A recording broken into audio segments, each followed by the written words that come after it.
President. That's Have a great breaking day. news.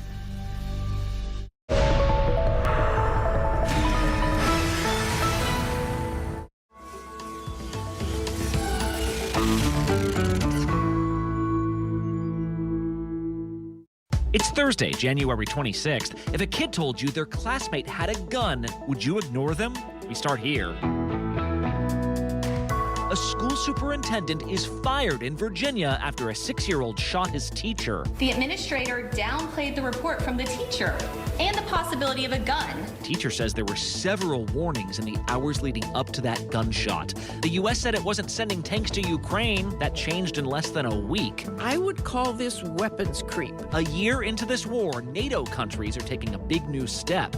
And prosecutors say these nurses got their diplomas, they just didn't finish nursing school. The standard for safe nursing care, that can't be purchased. It can really only be learned. Why the staffing lists at thousands of healthcare facilities might have to be scrubbed. From ABC News, this is Start Here. I'm Brad Milkey.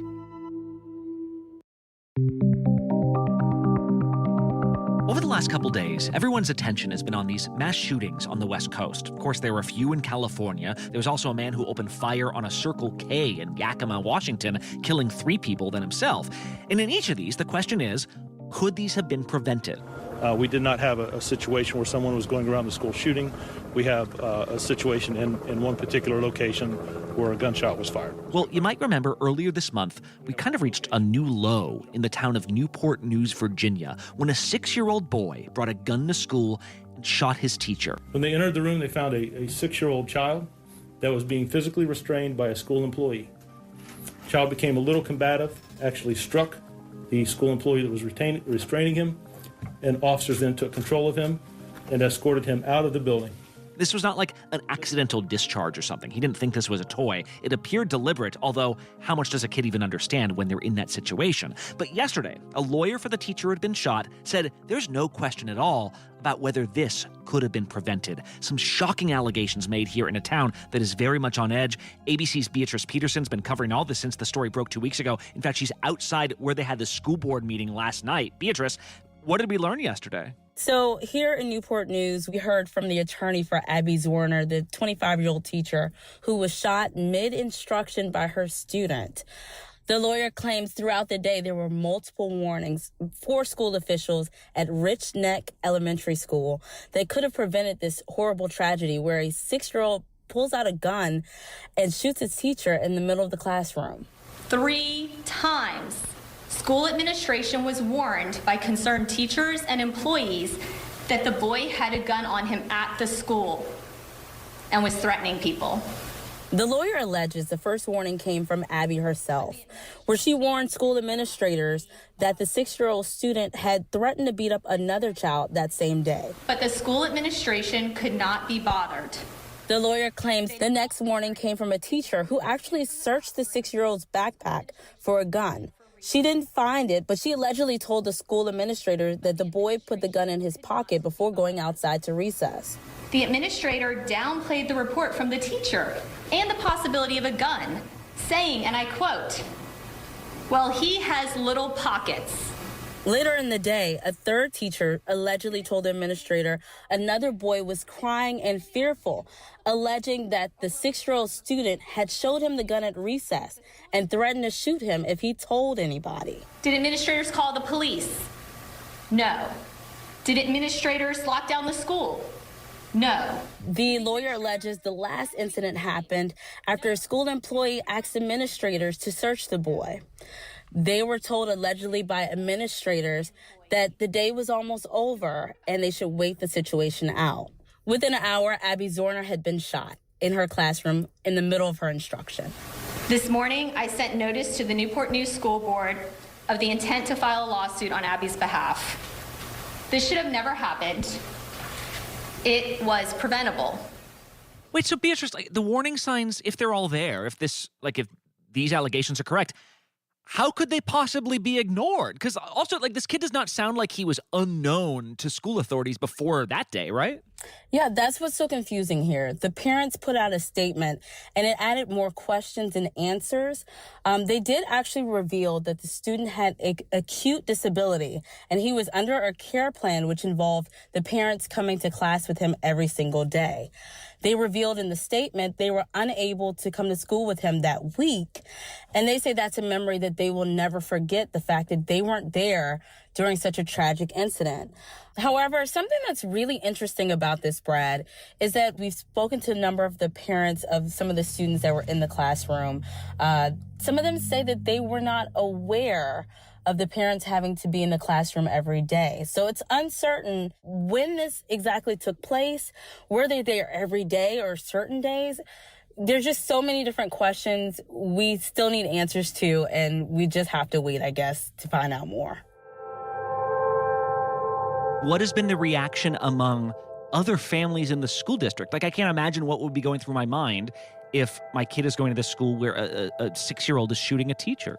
There's a lot of reactions in the community. I've spoken to parents, teachers, union leaders, and one of the sentiments is that there needs to be change at Rich Neck Elementary School. I send my kids to school and find myself praying to God that they will return home safely. Our teachers and staff have a right to attend schools that are safe and conducive to their ability to do their job without worry of physical or verbal assault. They say that a lot of the warnings have fallen onto deaf ears. Some parents, Brad, have told me they're not bringing their kids back to Rich Neck, that they're going to look at homeschooling their kid or transferring their kids to another school. She's 6. She's terrified because the person that was advocating for her got hurt. Madam Clerk, please take the roll. The school board Newport News held a special meeting last night in Newport News, and the school board voted to oust the superintendent. And out of this tragedy, we need to see opportunity. A lot of parents and teachers had been calling for change, and for some of them, that's the change they were looking for. The school hasn't said very much. They are currently conducting their own personal investigation outside of the investigation that the police department is doing in Newport News, trying to figure out what happened at Rich Neck, what warning signs were missed, and what they could be doing better in the future. Just unbelievably tragic. The family of the 6-year-old says through a lawyer, by the way, that that gun was secured in a closet on the top shelf with a trigger lock. We also now know it was legally purchased. Beatrice Peterson, right outside where they had that school board meeting overnight. Thank you so much. Thank you for having me. Next up on Start Here, nothing gets you through a Ukrainian winter like a German tank. Why the U.S. could be the reason for a big turnaround after the break. You never know what you're going to get on this show. That's all I'm going to tell you. Yes, Whoopi! This mic on? Can you hear me out there? Behind the scenes is always a better show. Absolutely, absolutely. That's what people don't see during the commercial break. Right, they don't. What happened? I had no idea really what I was getting myself into. That day that we walked out, I treasure that day. I couldn't sit there. You're doing good, Joy. You're doing good. Oh, yeah, baby. It was crazy. Behind the Table. Listen wherever you get your podcasts. With so much at stake, so much on the line, more Americans turn here than any place else. ABC News World News Tonight with David Muir, America's #1 most watched newscast, now streaming on ABC News Live.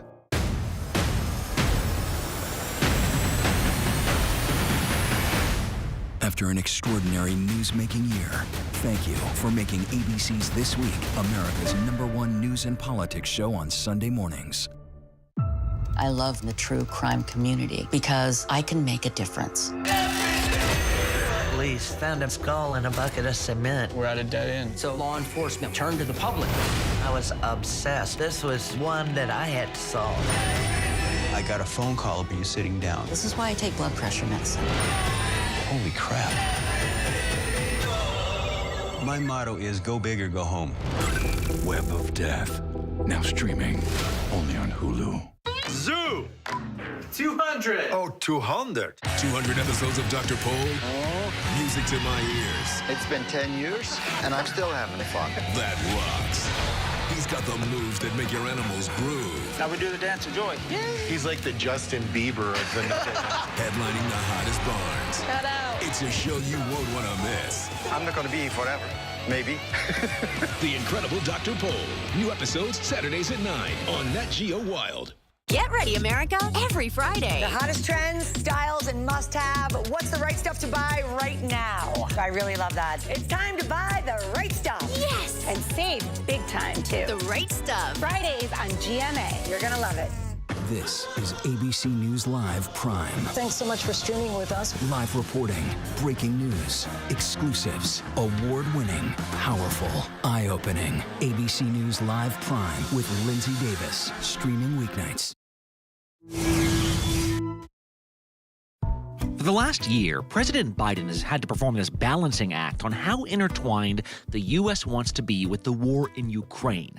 Last May, we were told the U.S. would not give Ukraine these advanced Patriot missiles. Well, recently, we sent Patriot missiles. Ukrainians asked for battalions worth of tanks. Just days ago, the White House said that wasn't going to happen. It just doesn't make sense to provide that to the Ukrainians at this moment. Well, now, that's also changed. The United States will be sending 31 Abrams tanks to Ukraine, the equivalent of 1 Ukrainian battalion. And what makes this even more notable, perhaps, is we're not the only country sending them.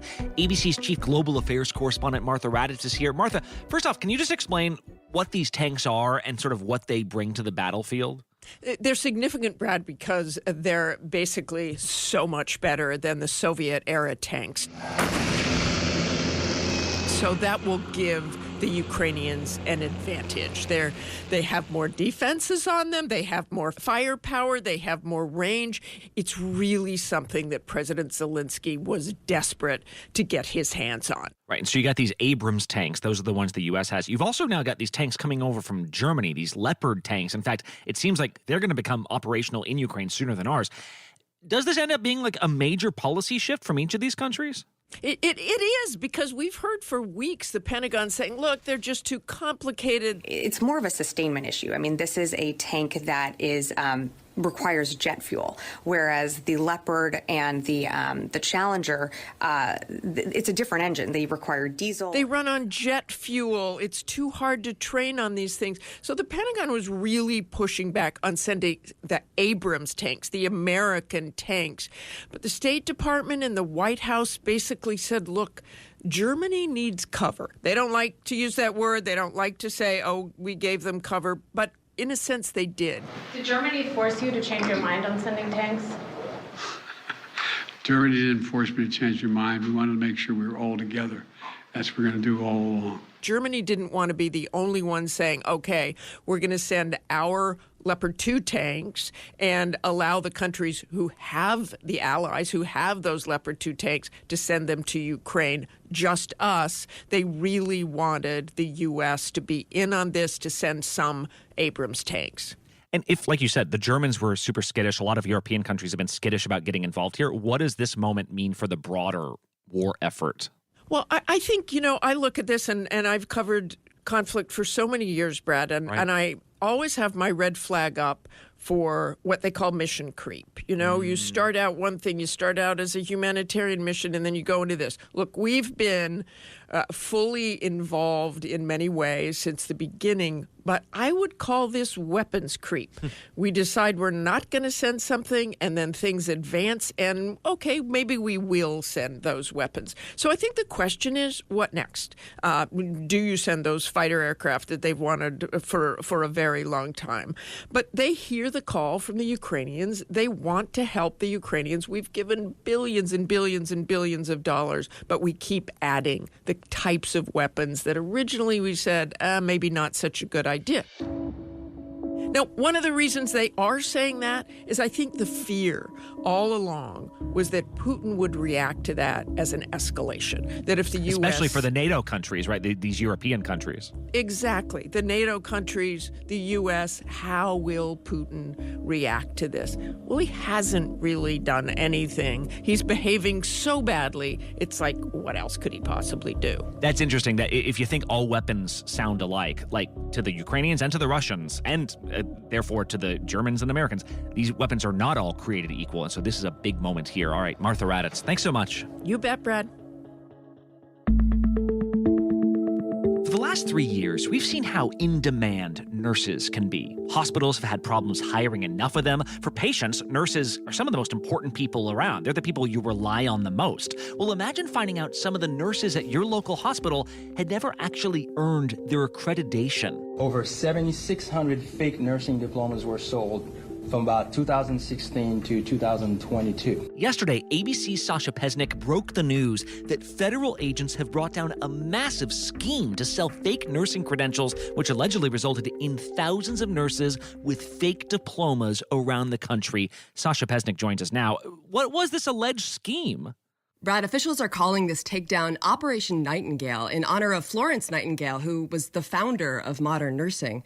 And it's also a pledge that nurses take, promising to abstain from any deleterious or mischievous acts and do everything in their power to maintain and elevate the standard of their profession. But apparently in this case, authorities say thousands of nurses were paying upwards of $10,000 or $15,000 a pop to take a shortcut. When we entrust the life of an elderly parent to the staff of an assisted living or skilled nurse facility, the last thing we want to learn is that the nurses administering the medications, the ones charged with carrying out the doctor's order, took shortcuts on their clinical training. Officials say this scheme was all about skipping steps in essential training, and that could jeopardize patient safety. And they say at the heart of it all was greed. We, unfortunately, lead the nation in healthcare case-related fraud that bleeds away billions from taxpayer dollars and its intended beneficiaries. The chief motivation for this type of crime is almost always greed. This is a massive coordinated scheme to sell fake nursing degree credentials, more than 7,600 fake diplomas and transcripts sold to people who authorities say hadn't earned them. At the very moment where you actually pay someone $15,000, right, there is very little doubt that you're doing something that is inappropriate, that is fraudulent. Those bogus documents were allegedly sold to help aspiring nurses bypass really vital steps of the nursing competency and licensure process. So here's how officials say it worked. Recruiters would allegedly help aspiring nurses buy these fake diplomas from a few Florida-based nursing schools. And what these recruiters would do is once the individual had paid, they would contact the school here in Florida and say, please prepare a transcript for them and a certificate. But you don't have to be in Florida to use these diplomas. Nursing candidates would buy these phony documents, which officials say let them avoid hundreds, if not thousands, of hours of clinical training. Really important training, Brad, that sets them up for some of that life or death responsibility that nurses might one day handle on the job.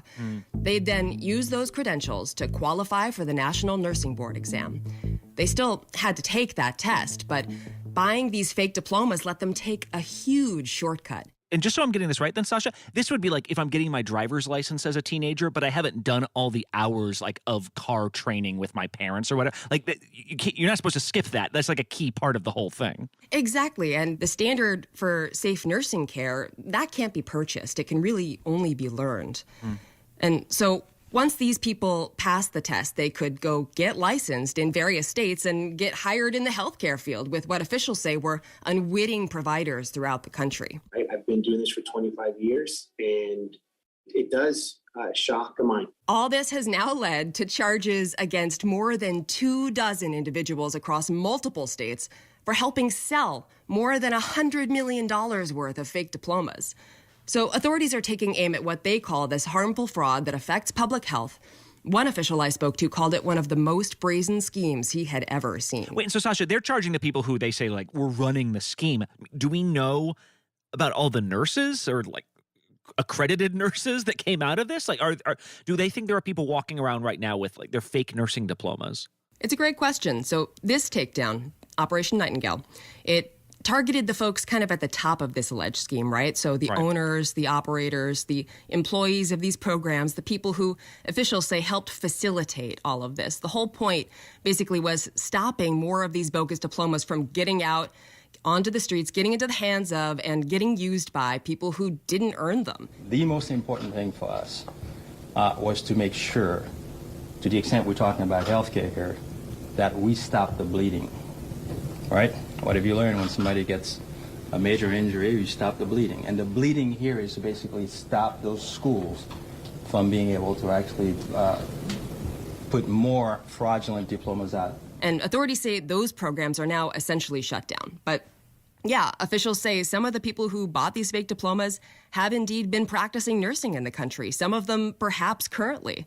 So to answer your question, authorities say they haven't uncovered any evidence of patient harm stemming from this, but of course say this is still a concern. So that's precisely why officials have, from the start of this investigation, say they've been working with the state licensing boards to share as much information as they can, as fast as they can. Because, Brad, officials say not only is this a public safety issue, it also tarnishes the reputation of nurses who have worked so hard. While, yes, this is a scheme that is extremely impactful, we're not resting on our laurels.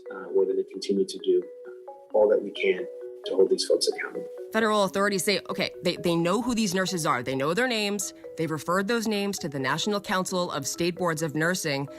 They know who it is, but it's up to the state boards now who are responsible to take action against any of these nurses who are under their purview who allegedly participated in this scheme. Wow, yeah, and you talk about eroding trust in a system. You've also got people, people were charged here who help run nursing schools. So then that becomes a concern, you'd think, for the broader sort of nursing school industry as well. All right, Sasha Pesnick on this big takedown. Thank you so much. Thank you, Brad.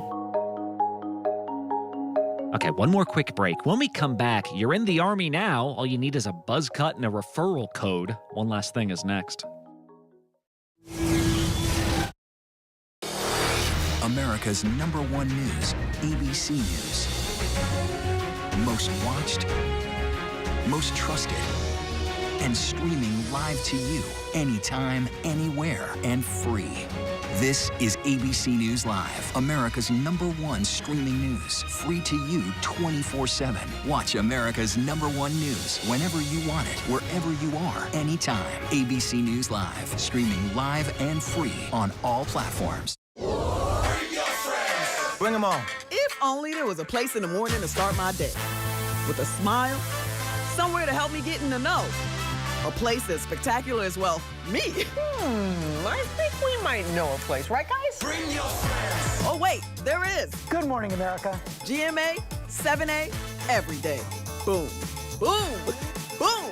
Good morning, Michael. Good morning, Robin. Good morning, America. How are you? Boom. Now that's how you start your day, people. All right, here we go. You ready?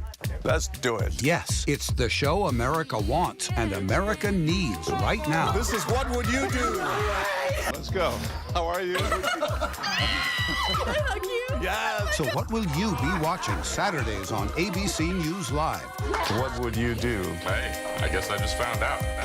The What Would You Do Marathon, 12 to 6 Eastern, every Saturday on ABC News Live. My favorite show. You never know what you're going to get on this show. That's all I'm going to tell you. Yes, Whoopi! Is this mic on? Can you hear me out there? Behind the scenes is always a better show. Absolutely, absolutely. That's what people don't see during the commercial breaks. Right, they don't. What happened? I had no idea really what I was getting myself into. That day that we walked out, I treasure that day. I couldn't sit there. You're doing good, Joy. You're doing good. Oh, yeah, baby. It was crazy. Behind the Table. Listen wherever you get your podcasts.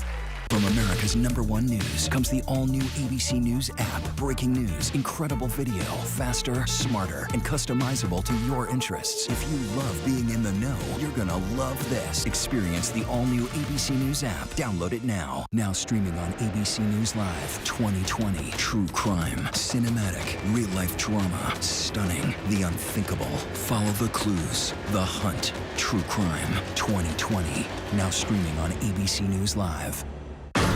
You're watching America's #1 streaming news, ABC News Live. Breaking news, exclusives, live reporting across the globe. Keep streaming with ABC News Live. Reporting from Chicago, I'm Alex Perez. Wherever the story is, we'll take you there. You're streaming ABC News Live.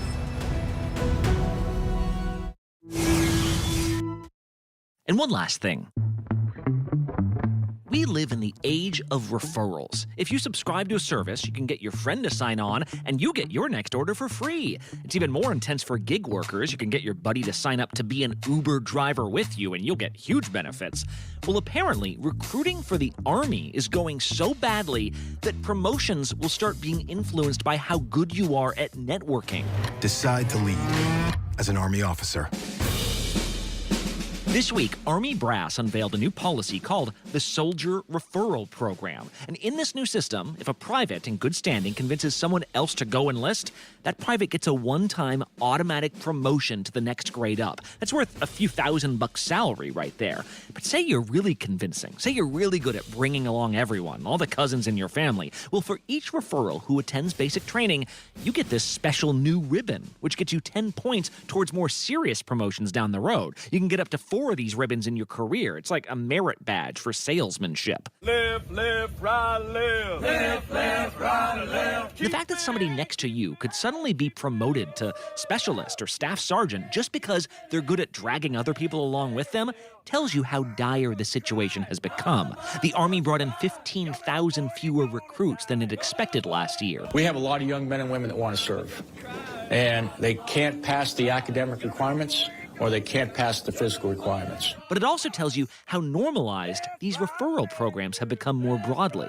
This idea wasn't just dreamed up by some general, it was suggested by recruits themselves when the Army asked for suggestions. Because even though a career in the armed forces is riskier than signing up for a meal box, in a world of promo codes and multi-level marketing, word of mouth is the ultimate measure of valor. I don't know about you, but like at other places where I worked, when they're desperate to find employees to work with me, we just can't find the people we want to hire. I'm usually like, well, the fact you need me to help you is a red flag about the company I work for. By the way, a lot of you visited our Instagram page for the first time just to see what I thought was an embarrassing photo of me. Some of you guys have said it's not embarrassing enough. I see what you are trying to do, you guys. I'm onto you. We're not continuing this game of me just posting more and more embarrassing photos. You guys start posting those childhood photos of you in sailor suits. I'm done for now, okay? More on all these stories at abcnews.com or the ABC News app. I'm Brad Milkey. See you tomorrow.